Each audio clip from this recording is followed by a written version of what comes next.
This tutorial is part 1 of 4 in the CSV series. This video will guide you through the process of completing a UT1 and UT2 CSV template. Please refer to parts 2 through 4 in the series to learn how to save, upload, and submit the upload to University Lands. Part 1. How to complete a UT1 or UT2 CSV file. CSV stands for comma-separated values. It is a file format that is used to store data in a structured table of lists. Microsoft Excel allows you to save your file in a CSV format. It is the only file format you can use when you wish to upload UT1, UT2, and or UT3 reports to the Compass portal.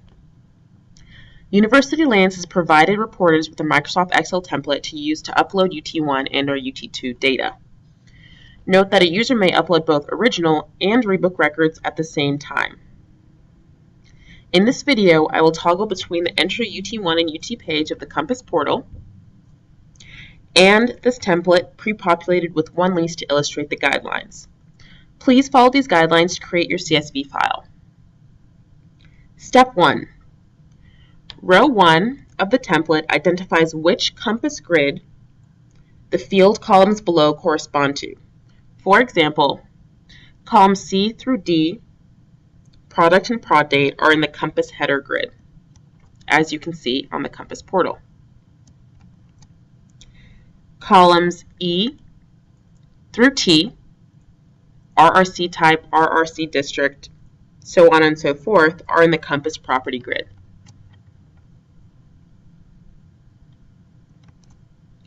Columns U through Y, tract lease number, tract RRC, etc., are in the Compass tract grid.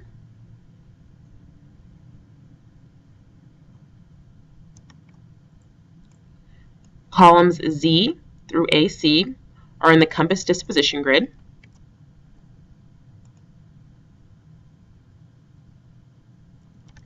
And columns AD through AF are in the Compass purchaser grid.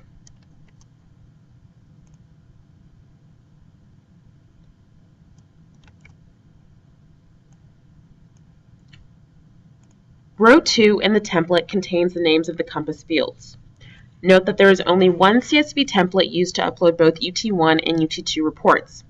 Consequently, fields applicable to both UT1 and UT2 reporting appear on this one template, and the user need only enter data in the fields applicable to the type of report that they would like to submit. For example, the field BTU factor, column R, that is only relevant to gas reporting would contain no value in the UT1 property record, per this example. Step 3. Enter the transaction type in column A. A transaction is either the original entry or a rebook entry. Enter O for original or R for a rebook. Note that there is no need to include a reversal record in the CSV. Compass will automatically create a reversal entry if the upload file includes a rebook entry.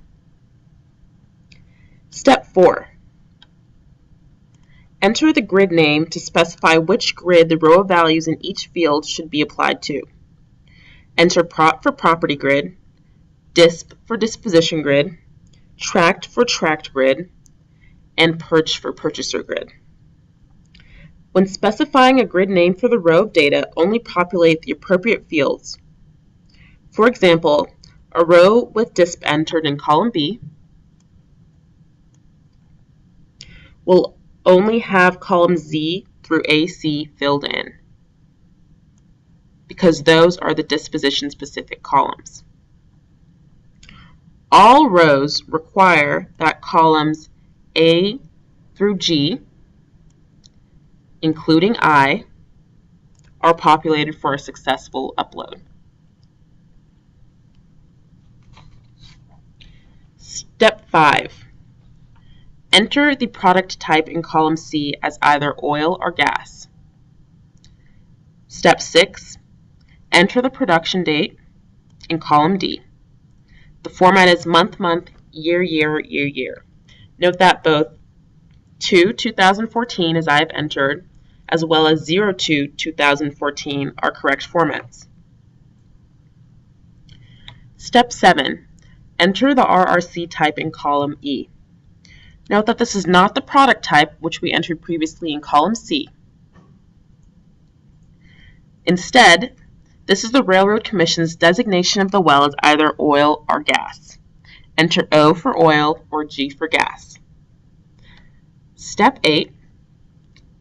Enter the RRC district code in column F.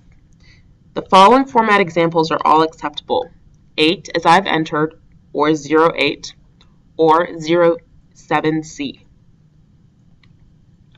Step 9. Enter the RRC permit number in column G. The permit number will be used until the RRC number is assigned. Once the RRC number is assigned, you must notify University Lands and begin reporting with the RRC number. If you need to report a prior period adjustment, a PPA, after the RRC number is assigned, the rebook entry in the CSV must align with the initial reporting. That is to say, if you reported a specific month under the permit originally, you must report the rebook under that permit number. Once the RRC number is assigned, all reporting and PPAs for that production month forward would use the RRC number. In column Q, enter the oil type. 1 is sweet or intermediate, and 2 is sour.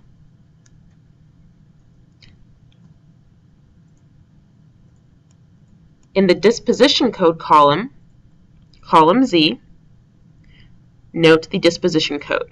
It is not necessary to enter the disposition description. In column AD, affiliated, report if the purchaser and payer are affiliated counterparties. Enter Y for yes and N for no. In column AE, the purchaser column, enter the purchaser's RRC number. Note that it is not necessary to enter the leading zeros of the RRC number.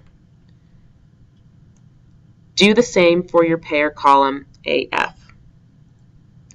Lastly, enter the remaining applicable fields. Note that for all other fields, values less than $1 should be entered with a leading zero. For example, 0.57 cents instead of 0.57 cents. This concludes the introduction to the UT1 and UT2 CSV template. Should you need additional assistance, please contact your University Lands analyst.